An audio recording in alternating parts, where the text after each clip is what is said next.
آپ نے کہا کہ کسی مذہبی کتاب میں ڈائناسور کا ذکر نہیں ہے. افسوس کہ آج تک کسی میتھمیٹکس کی کتاب میں مجھے ڈائناسور کا ذکر نہیں ملا.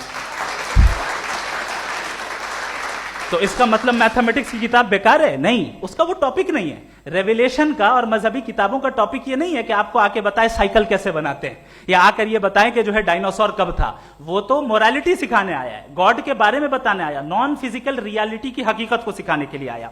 ریلیجن سائنس کو روکتا ہے؟ نہیں روکتا. اگر روکتا ہے تو غلط کرتا ہے. ریلیجن سائنٹزم کو روکتا ہے, جس میں ہمارے جاوید صاحب مبتلا ہیں. سائنس اور سائنٹزم میں فرق ہے. سائنٹزم یہ ہے کہ آپ سمجھیں کہ سائنس اور سائنٹیفک میتھڈالوجی یہ نالج کو حاصل کرنے کا واحد سورس آف نالج ہے. یہ ہے سائنٹزم. ہم اسے ریجیکٹ کرتے ہیں. ہم سائنس کو تو ترقی کرتے ہیں, بھائی آپ ہماری پوری تاریخ کر لیں, پڑھ لیں تو آپ کو پتہ چل جائے گا. بہرحال یہ الگ ٹاپک ہے.